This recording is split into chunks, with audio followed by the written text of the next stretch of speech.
and and then immediately I realize it's 3 grizzly bears barreling down, charging us.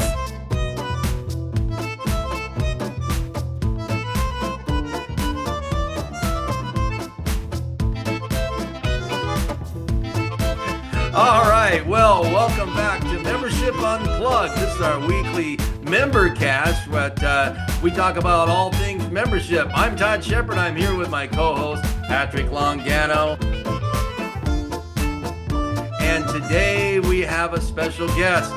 This is Matt Shepard, elite ultra runner and all-around amazing athlete. Welcome, Shep. Thank you. I'm excited to be here. Join the Rotary team. Wanting to talk a little bit today about you and tell us a little bit about elite ultra running, and then we're going to tie it a little bit to how it ties into Rotary membership. Maybe we can learn a few lessons. What do you think? That sounds great. I'm excited for this. So for our listeners, tell us what is ultra running or what is it you do? So wow, that's a lot to unpack. Ultra running is essentially anything greater than a marathon is considered ultra running. And so that kind of jumps in about 32 miles, 50 kilometers. That's about where people kind of draw the line and say anything that or greater is an ultra marathon. So it actually grows quite quickly. It goes 50 kilometers to 100 kilometers to 100 miles, and even out to 6-day efforts, in which are some of my favorite style races, where it's 6 days. How far can you go? You're just given 144 hours to go around a loop. And then even efforts like the backyard ultra, which is like nonstop. Whoever can run for the longest without quitting is the winner. So ultra running is this kind of like really interesting fringe sport where people are running these incredible distances, going nonstop for days, anywhere from after a marathon to infinite. Isn't that crazy? Have you ever thought about that, Patrick, of doing a run like that? No, but he did mention a backyard marathon, so I can go from one side of my backyard to the other. Would that count? Yeah, it's pretty close, but what we do is we do 4 miles. We do 4 miles every hour. And then that's the minimum. You have to do 4 miles every hour, start the next hour, and do another 4 miles until the last one is the last person standing. And I want you to take a guess. What do you think is the world record for the longest amount of time somebody could run 4 miles every hour without taking any hours off consecutively? I couldn't imagine anybody going without sleep like that for maybe more than 2 days. That's not even close. Like up into 118 hours. That's almost 5 full days. 5 full days of running. That's incredible. I just didn't know that the human body could even do that. That's crazy. If your foot's not on the toe of the restart line when that bell rings, you're out, right? No chance for mistakes in the backyard. It's a very challenging format, but it's one of my favorite because of that. Like, go until you quit, and you really have to have an honest conversation with yourself about where you are and whether or not you can continue on. And so for that reason, it's one of my favorite aspects of running, just getting out there and just saying like, okay, could I do one more? So I think there's an interesting parallel in the way that we, as we're talking a little bit about membership and talking about Rotary, is that in order for you to say, I want to do one more, it's not doesn't just get down to one person that keeps going until they drop, does it? Yeah, you have to have 2 in the backyard. So once your second to last person quits and there's only one person remaining, they are permitted to do one more lap, one more 4-mile yard, they call it. And then the game is over and you are the winner as the last person standing. So if you want to go really far in this format, you have to have what they call an assist, somebody else that goes almost as far, 1 lap shorter than whatever your goal is. Like currently my goal, I'm going to be racing on May 2nd. My goal is 80 consecutive hours. So I need somebody else that can go 79 hours to allow me to reach my goal, because if they quit at 50, then I can do 51 and then the game is over and I'll be the winner. Wow. But you won't hit your overall goal. And so I think the parallel is that it'll in this world and in the running world and in our Rotary world, we can't do it alone. No one can accomplish anything alone, and that's where when we want to make change and positive changes and impact in the world, it takes more than one person. It's so hard to get into those spaces. It takes a lot of collaborative teamwork, and it takes a lot of fitness. And once you arrive at that space or even near to that space, you don't want to quit because you worked so hard to get there. So you're in this really interesting position where you're like, okay, I don't want to give up all the work that I've already done. And I don't want to let the team down because somebody else may be relying on me to go a little further so they can go a little further. So Oh, it's a wow. really fun sport. You work collaboratively, even though you're competing against each other. We have this really fun saying that alone we can, but together we will. Hey, I like Nice. I like that. I Yeah. like that. Hey, Shep, let me ask you a quick question. Because what you've said in the first couple of minutes of this is just like pure consistency. You know what I mean? You're just very consistent in what you do, and I couldn't even imagine what made you start getting in this. But you talked about you know, making your mind up that that's what you're going to do. You know, to paraphrase it, you've got to have a real honest conversation with yourself. So, you know, in Rotary, we struggle, even though we've been around for, you know, since 1905, we struggle with consistency over a certain time period.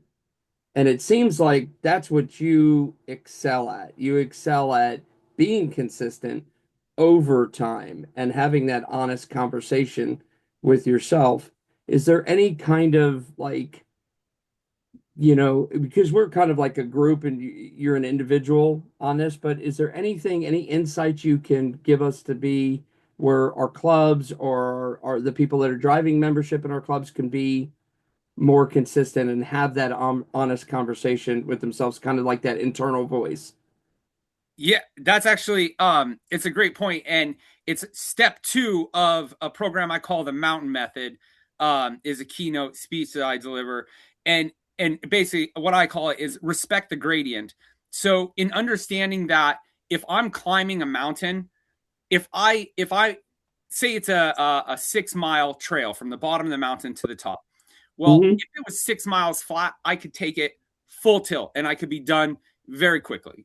You know, but if now I've put it at the top of a mountain, I have to understand that it's not the same as if it was 6 miles of flat. There's, like maybe I have to use my hands in some areas. Maybe I'm, like navigating through trees in some areas. So um you have to respect the fact that sometimes there are going to be more difficult trails ahead. And so when you take on a challenge, and especially one that hasn't been done a lot, like so if you're starting a new club or if you were to start a new project that has not been done before, you have to understand that like that's going to be a bushwhacky trail. Bushwhacky meaning like trees and stuff. The trail's not really well defined.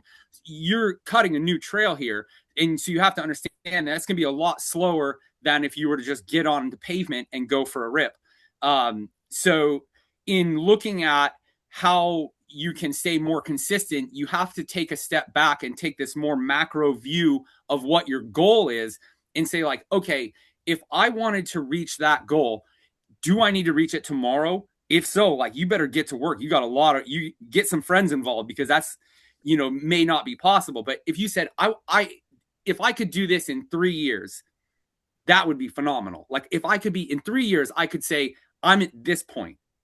That would be great. Okay, so then I'm just going to work my way backwards and say, like, that means in a year and a half, I should be roughly halfway, unless I'm planning to compound the back end.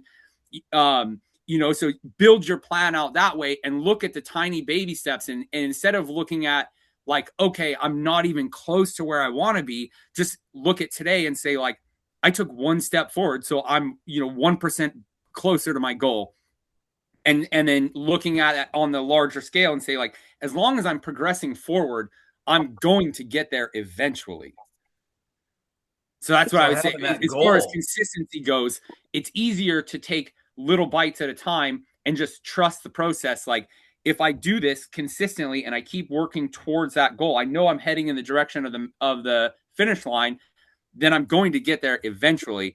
And just being, giving yourself grace on the timeline, I think is helpful for consistency. Like being real and honest with yourself about how quickly you can move across that terrain will make a big impact on how you perceive your goals as you're going along. We're going to steal a line that he just said in that explanation for club creation. We're going to go for a rip.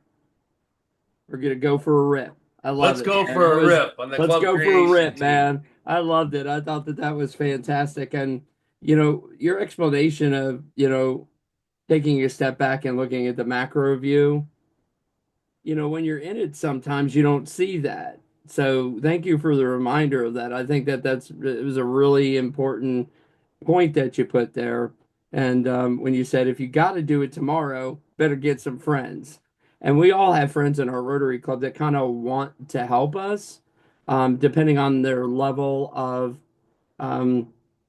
level of ability to talk to people about Rotary, be able to recruit them, be able to touch them in their heart to make them want to join your cause.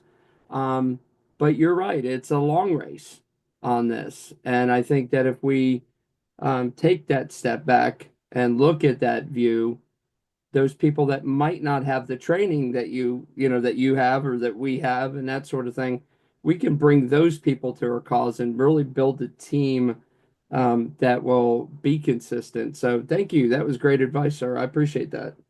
How do you deal with the pain? I gotta believe that these when you're running up these hills, I'm just thinking walking up a flight of steps.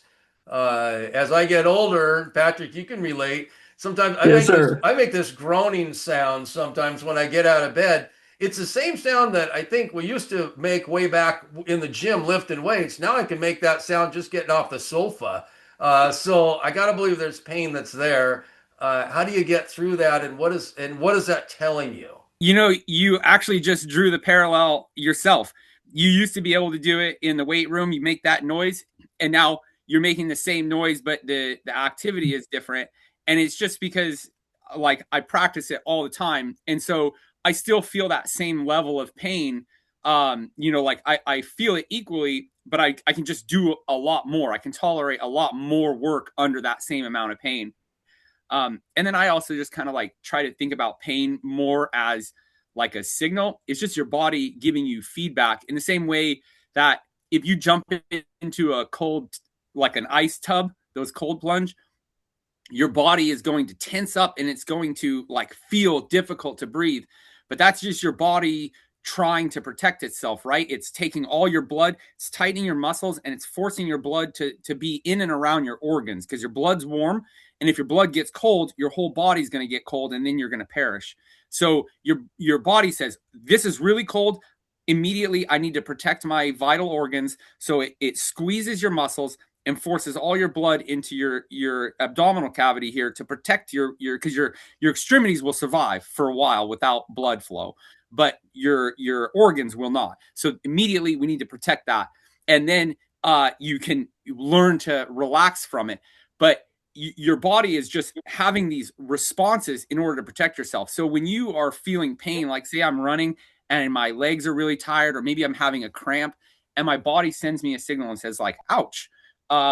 That's it's not telling me that I'm broken.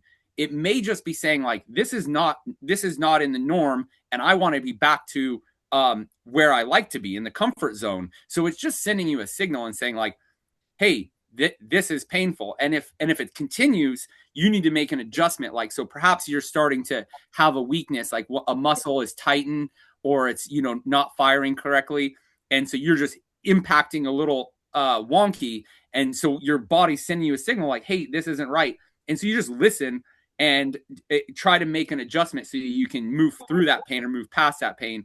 But it's not always going to be like this is an emergency just because you have a little bit of pain. You get up every morning with a little bit of pain and you're like, okay, I'll get through that. It's just a little bit of my moving my body. It's the same thing across like almost universally. Any pain is your body just telling you, hey, this is not the normal space that I like to be in. You need to make an adjustment. And so the more time you spend just like being in that space and listening and understanding and making those adjustments, you'll be quicker to respond like, oh, I felt that pain before. I know that I'm, like they call it the runner's lean. Like when runners get really fatigued, they tend to lean to one side like this. It's really interesting phenomenon. Some people lean way back, but people get their unique lean, and that's just because like your body's trying to compensate for something. And so if you do it long enough, you're going to start to experience pain because your body's not used to being in that position. So if you bring yourself back up into alignment, you probably can mitigate that pain. So that's just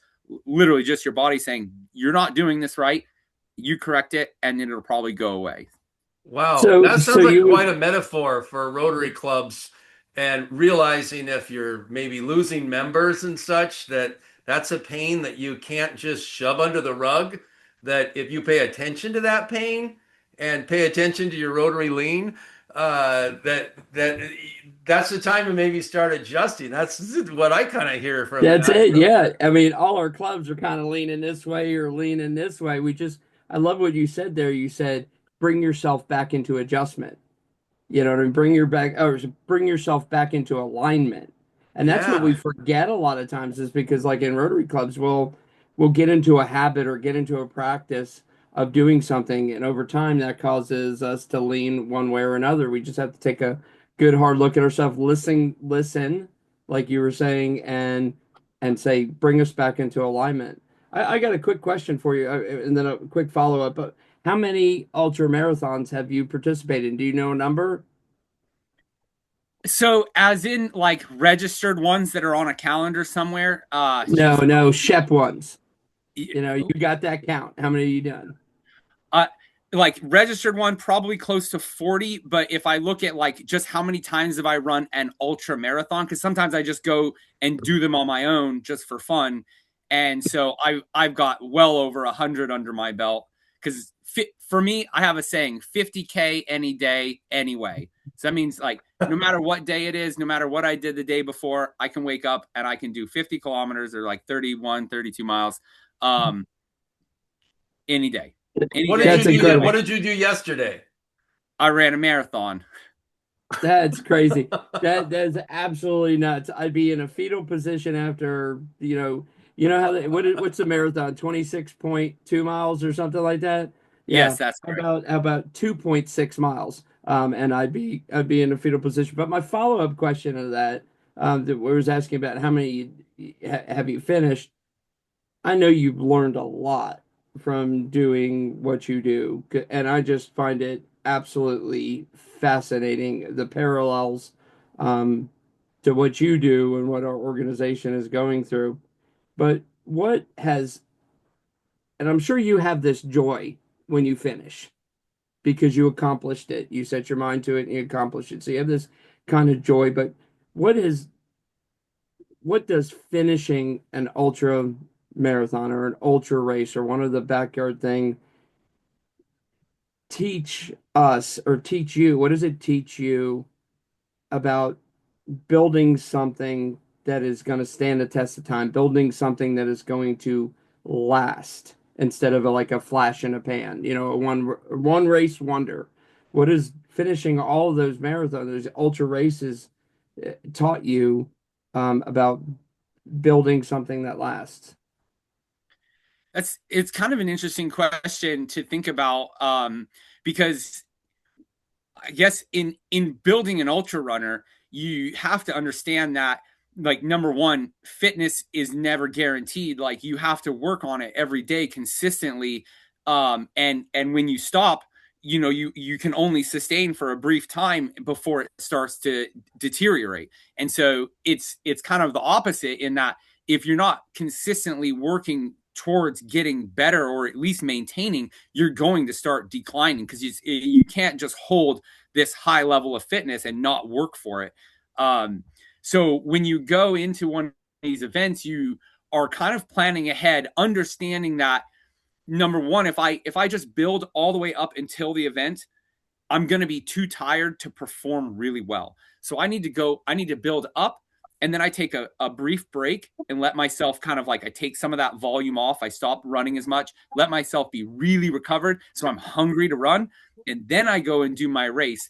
And if I did everything that I needed to do in advance, all of the training, if it works out the way I had intended, then when I get to the race, I'm going to perform, at or above my goal because I did all of the work. And but the hard part is it's never guaranteed. Like sometimes you show up on race day and you got a cold, or like something happened and you have a tight muscle in your legs, and you're just like, today's not going to be my day. But for me personally, I like to race it anyway, as long as I'm not going to do myself any harm. Um, like even if I'm going to fall short of my goal, I still like to line up because I'm there, and I love the experience of just being around people, and enjoying the race atmosphere. So I guess as far as like what has it taught me about building something that lasts is that, like, if you want to work, if you want something, you're going to have to keep working for it consistently over and over and over again. And even if you never arrive at that space, like the journey of working to build it is part of that. Um, Here in the Tri-Cities, I notice more so than any other place I visited is everybody loves their cars. Like everybody's got spotless. They're out there washing their cars. I was out running yesterday, and you wouldn't believe the number of people out there polishing their cars. Like, but that's because they worked really hard for this car that they have, and they want it to look as pretty as they imagined it when they first bought it. And so they're out there and they're polishing and polishing and polishing. It looks phenomenal. And that's the same thing. Like there's a direct parallel between me and the activities that I do to polish my body so that I can go and show and do the work that I do, because it brings me joy. They want to be able to drive this car they have, and so they're out there polishing it, and it can be the very best version of what they want. Wow, that's Todd, great. And how your club is seen in the community is important as you polish it up. So, Patrick, you had yeah, a question that I wanted to ask about something. yeah, I was going to ask you on that parallel right there. What he was saying was, we have Rotary always has these months. They've got, they call August membership month. Sure. And it kind of flies in the face of what we should be doing. Just like Shep was just telling us, that consistent polishing of what we do, that consistent, there's going to be peaks and valleys, just like Shep was saying. He's got to get into that valley a little bit, just kind of calm down, get recovered, and everything like this. But it's always consistent. So maybe we should toss out the old membership month and be working on maybe a more consistent plan, allowing for those peaks and valleys throughout the Rotary year. Great stuff, Shep. I'm learning a lot. I've already taken 2 pages of notes here. He's I ready to love put it. on Go his ahead. running shoes. Yeah, So I totally forgot about Todd being on this thing. I'm like asking all these questions because this is that's awesome. awesome. This is So awesome. you mentioned valleys, Patrick, and Shep. I know that you've got a lot of wins and fastest known times and that type of trophies or such. There are some times when you have some valleys or some struggles, as you've learned along the way. Not always races. I know there's a story when you're on this ridge line with another runner. Do you mind telling us about that and what kind of lessons you learned? I've spent a lot of time on a lot of ridge lines. But I do want to like just say real quick, I in looking at this on the macro scale and stepping back, like you see that I've got some medals in here behind me, but I have a lot more losses than I have wins, but I still have a very successful career because even if I only won 10% of my races, like that's still 10% of victory. And that's Mm, that's a lot of fun to stand up on the podium, even just 10% of the time. mm. So uh, The helicopter ride was the one I had in mind. uh, this is quite the story. Man. So, October in 2022, I was getting ready for the Backyard Ultra National Championships. And I had planned a run that was 50 miles, and it was through a lot of really remote terrain. Once you're back in there, there's no opportunity to get out until you get to like a roadway or a side trail. So we had a big giant loop that was 50 miles, would bring us back to the vehicle. and I was running with a friend I had run with before, and I knew that she was capable of 50 miles because I had seen her do it previously. And I thought, oh, this will be a really great opportunity for us to go out and spend some time in the woods and just have a good last training run before I get out. And this was nearby to her home, so I just kind of like assumed that she was kind of familiar with this space. So I mapped out a little route, 50 miles. We get out there, and it's everything's going super great. And suddenly, maybe like 30 miles in, she starts tanking hard, and turns out she hadn't brought any food or any sort of resources with her. Even though she had a backpack on, she didn't really have much in it. And so I ended up sharing all of my resources to help her keep moving. And we just kept pushing on and pushing on and pushing on. And we actually went by an opportunity to bail out in thinking like, let's just get to the car. And so then nightfall comes and she's getting slower and it's getting cold. It's October in the Rocky Mountains, so not a time you want to be outside in a t-shirt and shorts. But I had given her all my warm clothes and all of my food, and she's really, really moving slow. And we come up over this ridge line, and when we get onto the windy side, it's too cold for me. I there's no way. We have like 16 more miles to go, and I'm just in the wind. It's like almost midnight, so I'm like, we're just continuously going down a bad road. Like it's not going to get better for us. So we backtrack to the other side of the ridge line, get out of the wind. And I made her a fire and I said, I'm going to have to leave you here. I'll be back in 6 hours, but I'll go and get help and I'll come back. And that, At man, night. I tell you what, like to leave your friend on a ridge line, a friend you know well enough, but not super well. And I had to leave her there in the mountains.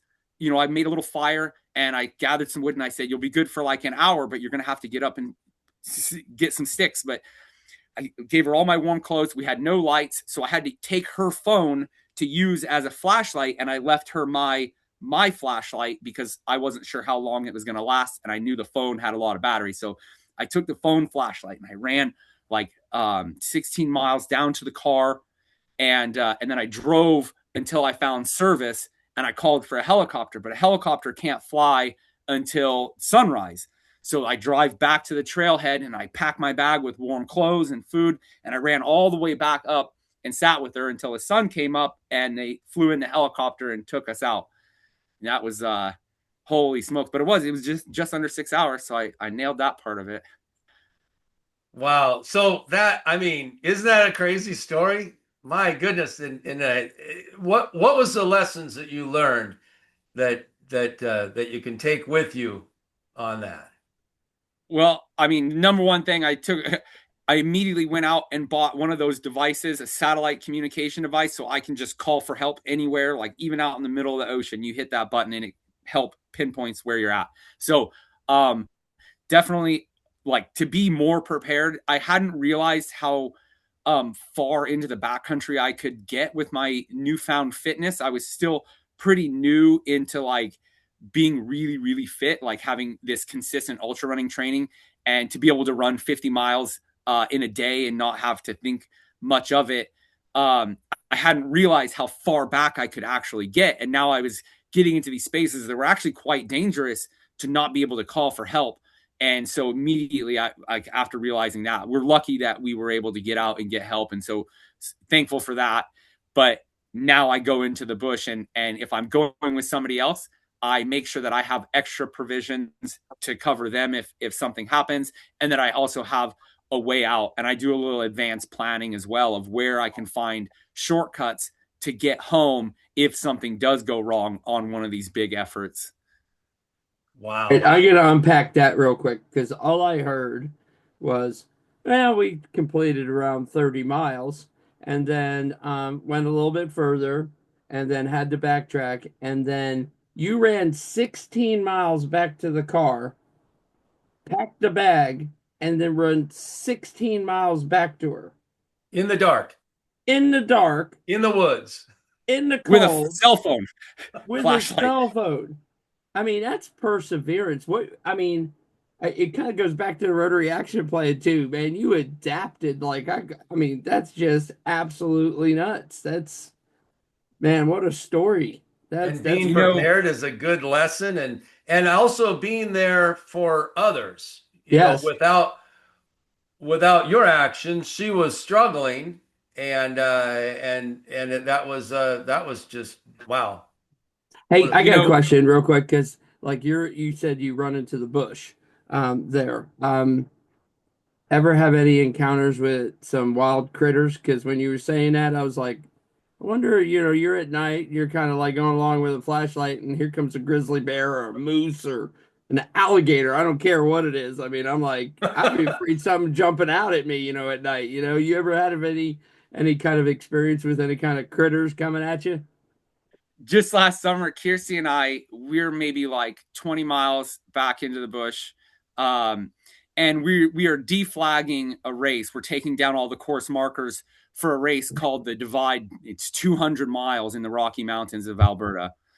And so we're taking the course down, and we're out there, and we've been on this section of trail before. We know it well, and we're just kind of chit chatting and just going about our way. And I look up, and my eye catches something in my mind. I said, "Oh, look, sheep!" And and then immediately I realize it's three grizzly bears barreling down, charging us. And so I reach down. I carry bear spray on my hip, and so three grizzly bears. They must have been like 10 yards away from us, and I pull out the bear spray, and Kirsty, my partner, she's behind me. She's like, "Get out of here." And they just spun, whoop, and they took off the other direction.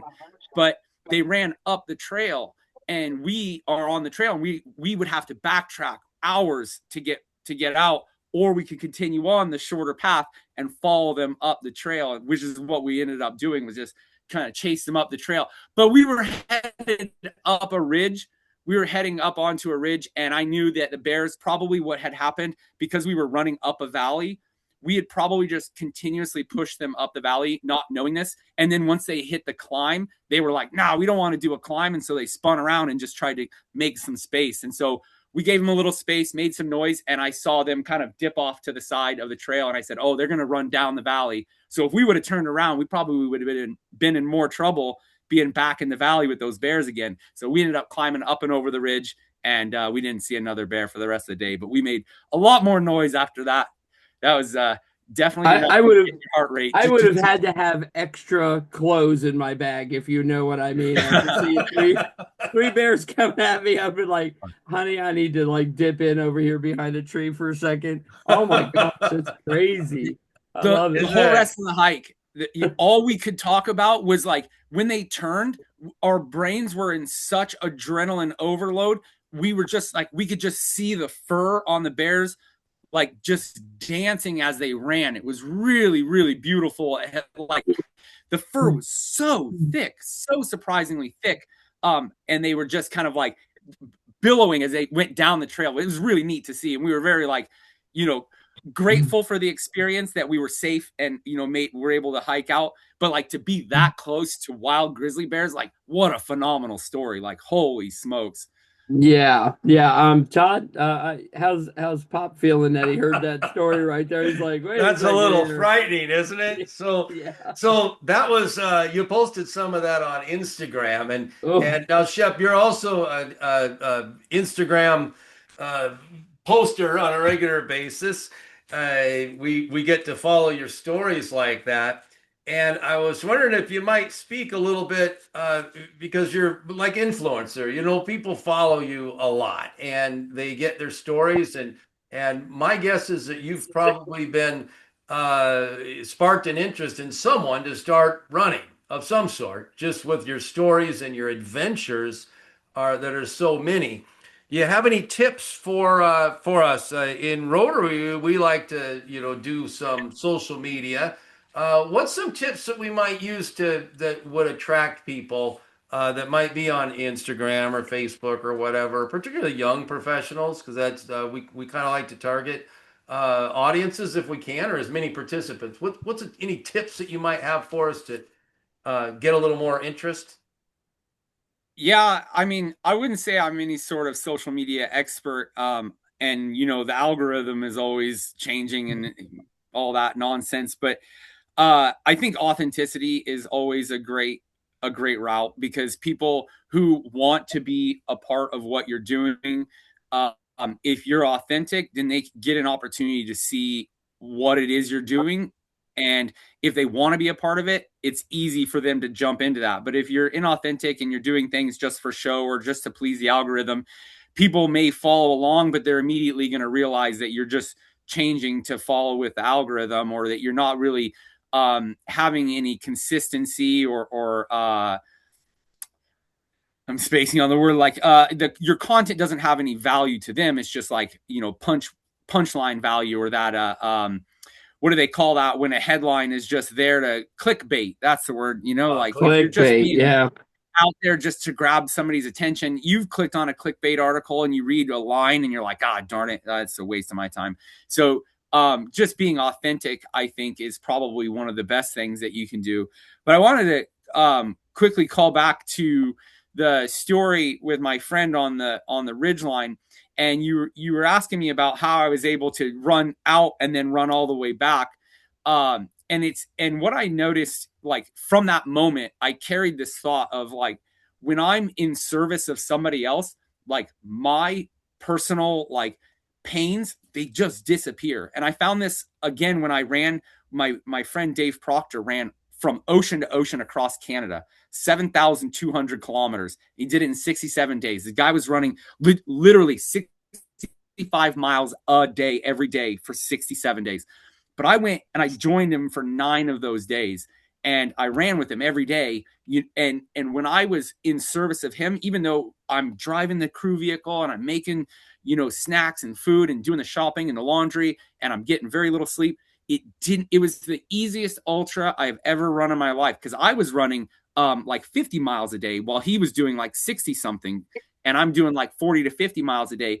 And I was not bothered at all, because 100% of my focus was on his goal, on making sure that he had everything he needed. And so I tried to kind of like find out where I can do that for others. Like, how can I take my goals and use them to help support other people's goals? Because then my pains don't seem as, noticeable. My focus Yeah. is on their pains, and how can I be helping them? And so then I guess I devalue my own pains, and that has helped me go way further than I realized I could. And so I thought maybe that might be a good little bit of information in thinking about how can Rotary reach out to these other groups, or try to bring people into their group, is like, instead of focusing on how can I grow my group and make my group better, is how can I take my skills and help other people grow their groups and their interests. And that will come back to you, because when you put good out into the world, good comes right back to you. It's universal. I promise you, if you put goodness out into the world, it's going to come back to you eventually. So I Hey, think that would Todd, be a Todd, good strategy.